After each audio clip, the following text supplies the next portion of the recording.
Hey guys, we're here with the Lincoln Aviator, and I reviewed the Aviator around 2 years ago now, and it hasn't changed that much. We still haven't gotten a facelift on the Aviator, and it's still pretty much the same packaging and everything you're seeing still today. This one's a pretty nicely well-equipped Aviator. It's a reserve model. It has the dynamic lighting package, as you can tell by the unique headlights, and it has, the dynamic hand package has air suspension, the nice wheels. The lighting packages, or the Lincoln calls the illumination package, gets the cool headlights and an illuminated Lincoln badge as well. This one's in a machine gray finish right here. Not my favorite color choice. You can also get this in the black label, as well as the Grand Touring plug-in hybrid, which will obviously give you a lot more power, and that plug-in hybrid powertrain in there as well. I still think it's it's a really fantastic looking vehicle. They are very, very expensive though still. And that hasn't changed. I think that is turning a lot of people away from getting an Aviator. But yeah, again, nothing's much has changed, so I wish I could give you updates. I just wanted to give you some impressions 2 years later on it. This one has some miles on it. It has like 20,000 miles on it, and I have some interesting things to say about it, actually. So, of course, Lincoln key hasn't changed much, still pretty much the same. You can start it from here, open the trunk, unlock and unlock. But it's really cool when you unlock and unlock it. The lights will do a little dance up for you up front. It does have this package where it'll know you're close to the vehicle. I'm just gonna lock it to show you when they turn off. Nicely fade away, and then turning them back on, they do that nice fade, and the car is going to lower down to its entry height. The air suspension, as you can see right there, it really drops low.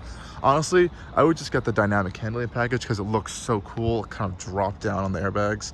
You can see how low it really gets in the dynamic handling mode, and it will increase in different modes as well. You also get an illuminated Lincoln badge. You can see that right here. It's pretty light out right now, but it is illuminated. Shield it up a little bit. That is really hard to see right now, but trust me, it's illuminated. You can also open the door from the electronic door release buttons right here. Or these don't open. You have to, there's a little button back here you can press, and an emergency key slot is right here if you need that. Mirrors, of course, obviously fold in and out. Go back. Now, the cool thing about the Aviator is you can actually get 3 rows of seating. Third row is really, really tiny, but you just have some more extra space back here. I believe it has the kick to open, which is nice.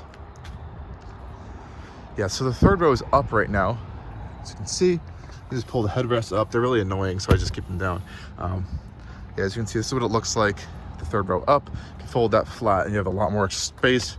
Cargo net right here. And I believe their power up. Oh, they're powered down as well. Oh, that's awesome. That's a luxury feature right there, guys. Look at that. And there you get all that nice extra space. That is massive. Wow. And you know, the Aviator is pitching itself kind of like as an Audi Q7 competitor, possibly even an X5 in that area of size. It is a big vehicle, and it is an expensive vehicle as well. And these can easily get up to $80,000, $90,000 with no problem. And the entry-level engine, we can just pop those up, I think, if we want to. I don't think we really need it. Just close this. Of course, power operated, everything on this vehicle. Really nice. It is annoying though that they do still have these fake annoying exhaust tips over here. I hate that so much. They actually exit right underneath the actual exhaust. Let's hop into the rear first. You guys, a little tour back here. Opening these door handles, the electronic latch, is a really cool sound that kind of happens with them. Back here, this is a full black interior, the ebony black with this brown contrasted stitching. The materials are okay. There are a lot of cheap plastics still in here, unfortunately. You do get all the amenities, but material choices are nice, but could be better. This is still, at the end of the day, a Ford product. At least you get full metal speaker grills. These do feel really nice. The Rebel audio system. You do get unlocking and locking function in the rear as well. Electronic door releases. And there's an emergency release up front. I'm not sure about the rear. These seats do fold flat to get into the rear row, and they also fold flat for storage purposes. I think they are reclining as well, which is really nice. Hopping back here, you have a nice little center console for an armrest and some cup holders. Folds nice. They're actually pretty comfortable. Back here, you get these leather pockets on the back of the seats. This is plastic. It's soft touch, but it is plastic, unfortunately. Up front, you can see that front end right there. Really nice. design. I've always loved the general design of it. Let's just turn the ignition on really quick so you guys can see the little display back here. So there is a little display, touchscreen for your climate controls. You do have heated and ventilated rear seats, which I think is a super rare feature. Not a lot of vehicles offer that. Climate controls back here, pretty extensive options actually. You have audio settings as well, and some additional settings for the display. You have a calm screen where it's just kind of like this flight mode. I think that's really cool. Brightness adjustment modes, day and night mode. I like night mode. That looks kind of cool. But yeah, this is actually a lot of adjustment from this really tiny screen, and the heated and ventilated second row seats is a really, really nice option actually. Your two vents right here, they actually feel quite nice. Coming down a little bit more, you have charging outlets and a full charging port right there. I think that's USB-C too, that's really nice. And the seats themselves are pretty comfortable. You also have this all-weather floor mats with the Lincoln logos kind of like cascading through that. I think that's a really cool design. And again, you can see the rear cargo storage back here. More of that space. Visibility is actually not bad out of the Aviator, which is a nice highlight. Let's go take a look up front now, because I think that's where most people are going to spend the majority of the time if you're not putting kids back there. Okay guys, getting into the Aviator. Like I said before, there's multiple ways you can get in. If you don't have your key on you, you can have a special code you can input. You can lock and unlock the doors there as well, no touchpad. Otherwise, you can just hop in. And it's the same treatment we're seeing on the doors. The metal speaker grills, and here you have all your endless seat adjustments with their crazy product position seats, which we'll get into a second. Traditional controls, door release. There was an emergency door release hatch button right there. You have an illuminated aluminum side sill plate, again with that nice Aviator cascading Lincoln logo formats. Really comfortable seats, massaging, heated, cooled. Let's hop inside. Now this is a 2020 Aviator, but like I said, it doesn't matter because it's the same thing. The ignition's on right now, so you can see that. I'm just gonna turn it off for a second. This is the off sequence. You do have a full heads-up display there that kind of displays this really cool Lincoln startup animation. I love the startup process of this vehicle. So you press ignition, which is located up here. This nice metal button, it is illuminated as well. Press that. You can look up there, you can see that kind of doing its little dance as well. You have the Detroit Symphony Orchestra soundtrack to kind of invite you and exit you in the vehicle, which is really nice. Again, it is a pretty nice space. I remember when this first came out, I was at the unveiling in New York. I was super impressed when this came out. Materials over time in this model, I don't think they're doing too great. These leathers don't feel super high quality to me anymore. I know you can get a nicer one in the black label. That's when you really get the full experience. And there is this optional fantastic aluminum trim. It's really beautiful. This wood trim, honestly, it feels cheap, and it doesn't even feel, I know it's real wood, but it doesn't even feel real. It looks like a vinyl or something. But yeah, this button I think is broken. I mean, these are nice to the touch, they're knurled, but they don't feel super sturdy like some competitors might. Yeah, so there's some things you're gonna be lacking in this department, and these, like I said, these get expensive really fast. Probably knew this one was probably in the $70,000 range, easy. And this infotainment system is old.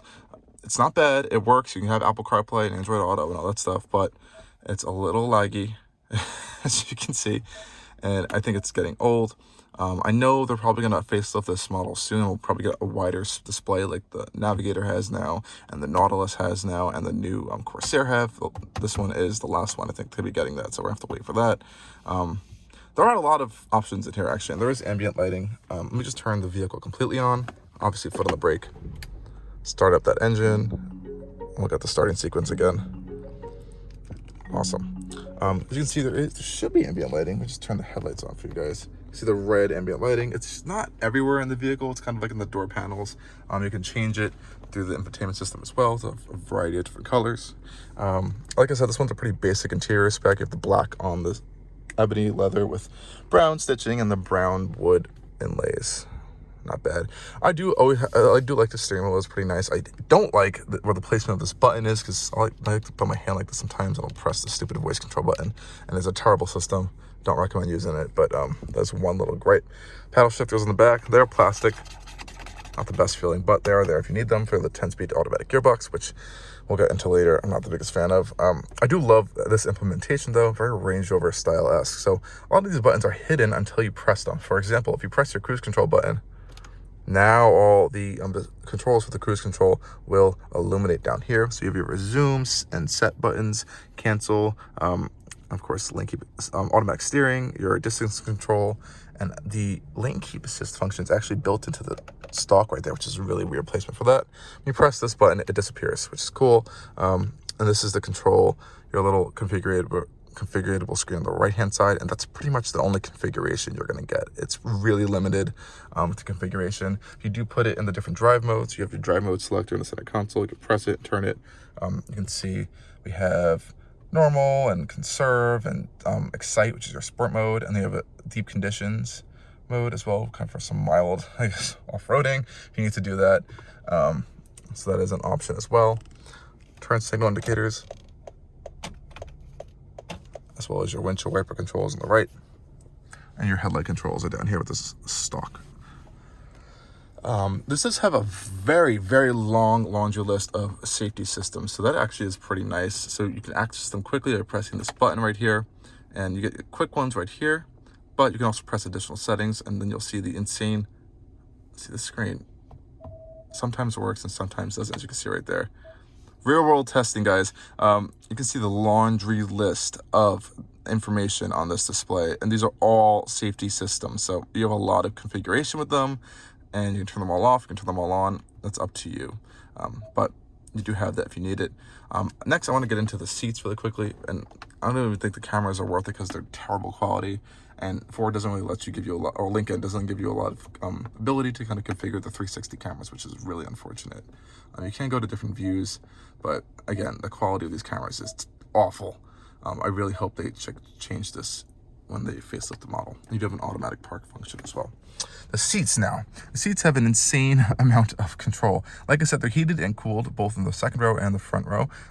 And these are all your different options. So you can adjust the bottom piece, you can adjust your middle piece. This actually adjusts some bolster control right here, this little button. And these adjust these two individually controlled side bolsters on the bottom. I can just show you the guys that really quickly. So these two adjust individually. And the passenger also gets the same controls on their door panel, but only the driver gets memory. And if you press this button, going over to the display here, you get even more controls. So these are all the different bolsters you can control in the Aviator's front seats. It is endless. It could take a while to kind of get you used to it, and the passenger has this as well. And you also get massage. So you have a lower, upper, rolling, circular, all these different types of massages, and you can have the different levels of massage as well, low, medium, and high density, which is awesome. Easy to access that on and off right there. That's pretty cool. So you do have a lot of luxury features right here, and it's nice that you have hard buttons for the climate control in general, but as well as for the heated and cooled seats, which are really easy to access, which I love. Of course, right in front of that is Lincoln signature, kind of like piano key style gear selectors as well. The center console is big with storage, like we saw before. There's that big floating piece underneath there, which you can kind of put stuff in. You also have some more storage here, which is lit and illuminated. You can see right here, 2 cup holders, little storage cubby there. Close those up.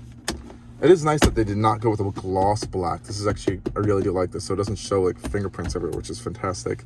And here, big, nice center storage console. Quality is okay.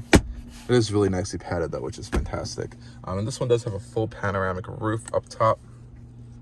Let's see if I can get you guys to see that for a second. Yeah. So the shade is open right now, but this is your full roof. Really helps make this cabin feel super spacious. And I do love these frameless new mirrors that a lot of automakers are doing these days. It does really help. You do have a lot of LED lighting here, which is a really nice, luxurious feature. And I guess the last good big point here is we have a heads-up display. It is actually massive, and you can't see it as big on, of course, the camera. It's not going to really kind of depict what it really looks like in real life, but it is huge. You can adjust it as well through the settings if you want to change that up a little bit. But yeah, that's most of the Aviator interior. It's okay. You know, it's a mixed bag. I think the materials could be improved. This infotainment system really needs to be improved. And hopefully when they update it, it'll be getting the new Lincoln I can't even remember what it's called, Active Glide, hands-free driver system. It's the same system as Ford's Blue Cruise. It essentially lets you drive on a select amount of highways, almost hands-free. It'll have a sensor up here watching your eyes. I know the Navigator has that now. It's the only Lincoln model to have that, so hopefully that'll be coming to the Aviator facelift. I think that'll be a fantastic feature as well. But yeah, I mean, it's a very comfortable vehicle, but I'm going to get into the driving impressions because I think a little bit of stuff changes there, and a little bit disappointing, unfortunately, for the Aviator and its driving impression. So let's hop into that right now. Awesome. So under the hood of this Aviator, we have let's turn the ventilated seats on because it is hot, a little warm today. I don't know why everything is in Celsius. I'm not even going to bother with that right now. So under the hood of this Aviator, we have a twin turbocharged V6 engine. Might as well pop it into Excite mode for fun. Why not? The car is lowering now, the air suspension. I can feel it. Just drop down to it's still going. And it just stopped. Okay, that was pretty cool. It drops really quickly for an air suspension. I do actually quite like that. Pop it into drive.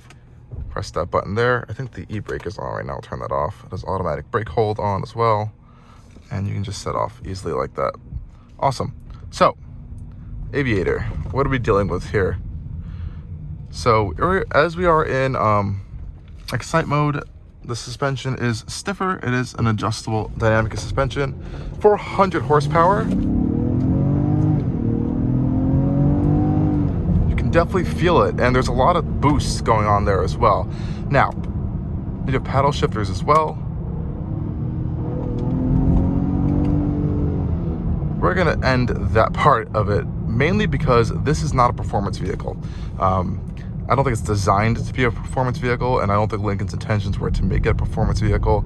They just wanted to give you an adequate amount of power to have a luxurious, quiet flight experience. Now, it is generally pretty quiet in here, but before we get to that part, let's just finish up this driving impressions because it isn't a good handling vehicle. You're not going to be buying an Aviator if you're buying a handling vehicle. The steering's very, very light. Direct, you can feel where you're going with these big wheels on it, but it's light. You don't know what's going on around the corners. Like I can steer with one finger, I'd be happy. It's meant for the straight line cruising experience. I think that's its big highlights here. Now, I just popped it back into normal mode. Actually, I think it was in conserve mode. Went to normal mode. I believe the suspension will rise up a little bit more and it will become really more comfy. Now, you can get smaller wheels. I don't know if these wheels are going to be helping the ride too much. I know they just repaved this road. It used to be a disaster, which I was hoping it would still be, so I can kind of show you what it sounds like in here. But it is pretty smooth when you're just cruising around.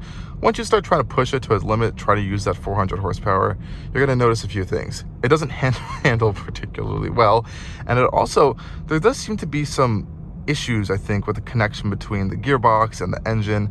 There's a little bit of lag with the engine, and I don't know if it's so much the engine's fault or more of the gearbox's fault. I find it gear hunting sometimes, and it is an automatic 10-speed gearbox. I think it was newer for when this generation first came out for the Aviator, so I'm not sure the software is completely well calibrated and everything, but I don't find it to be a fantastic experience sometimes. But you are gonna have to be dealing with that. Paddle shifters, honestly, useless. I wouldn't even use them. They don't do much. They're not very well suited for this vehicle, and the shift times are so terribly slow that it's kind of pointless, honestly, to me, to even attempt to use them. But like I'm saying, I'm making these complaints as if this is a performance vehicle, and it's not. It is a luxury vehicle first, and it's how it should be treated. And when you do treat it like that, the shifts are a little bit smoother than you're probably going to imagine. So just don't push it. Other than that, it is pretty comfortable. Like I said before, you do have a lot of safety systems, and this heads-up display is massive. It is really, really big. I don't know the exact inches. I'm going to put that down right there for you guys to see. But you got a lot of information up there, and I think it's a really clear and well-placed display as well, and you can't adjust it if it's not to your liking. Crosswalk right here. Otherwise, it is a very quiet experience in here. It's Lincoln's quiet flight kind of theme that we have. Now, if you want, you could put the cruise control type settings on, and they'll unveil all those controls on the steering wheel again. You can do a whole bunch of nice stuff with that. It normally will work better on a highway, of course, but once you do set it, it does stay. And you can adjust the speed, of course. You can adjust your following distance, and all that information is actually going to be displayed in your heads-up display, not the center display. So if you're looking down there and being yourself confused, you're going to want to look up there, because all that information will be up there. So your speed, your following distance control, all that's going to be in the heads-up display. They really do want you to focus your eyes on the road for that, which I guess is pretty good. You can just turn it off with a click of a button as well, so it's a super simple operation for that.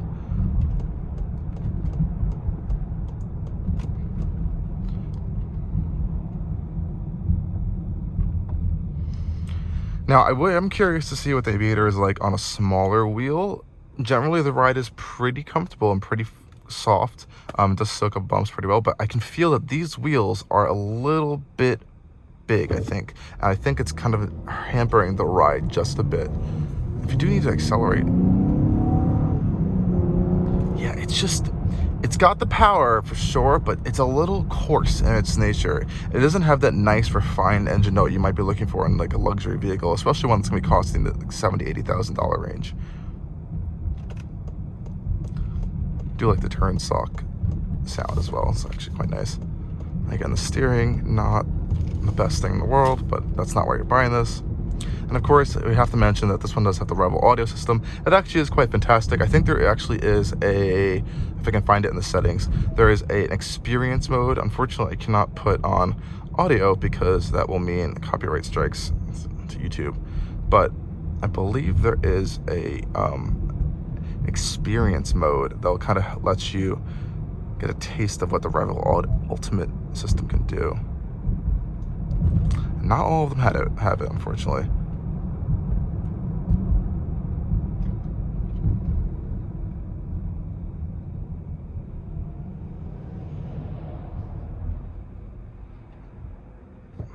Sound, I missed out the first time.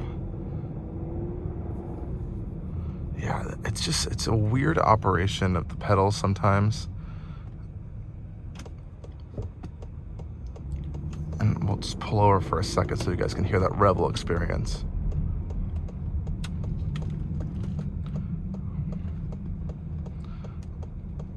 It is a bummer though, because the Aviator just looks so fantastic outside in the driving experience. I don't know if it just doesn't, I don't feel like it matches its fantastic looks. Let's park for a hot second and let's take a look into that Revel Ultimate audio system, because I think it's a fantastic experience. Just park right here, because it only will let you do it in park. Push that button to park right there, which is really cool. I want to make sure you guys can see and hear this. So you can press play experience, turn the volume up. Whoa.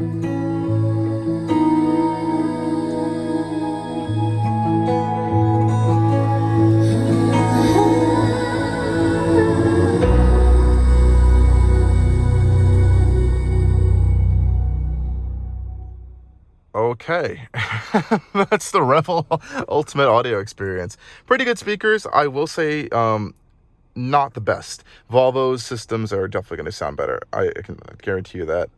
And probably the competitors will sound. I haven't tested everything in this class, but I know for a fact Volvo systems with the Bowers and Wilkins sounds much better. This is pretty good. It's not bad. I still think even Acura's ELS studio system is a little bit more superior than this, but it is a generally good audio system. There's a little bit of rattling coming from this end of the speakers I did notice just from that one test.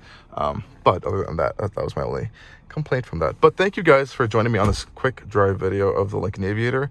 You know, if I was to give it like a score, I don't know, if a number or a letter, let's go with a number. Driving experience, 6, maybe 7 out of 10. It's not the best thing on the planet at all, but it's not the worst. So that's where I'm gonna have to place it for that. Anyways, luxury level, I think it's going to get a B- around that level if we're going to go on that scale, or maybe like a 7 if you're thinking of luxury, 7.5. I'm really anticipating they change some nice things for this facelift that I know is coming really soon, so we'll stay tuned for that. Thank you guys for watching, and stay tuned for a lot more coming from Allcarnews.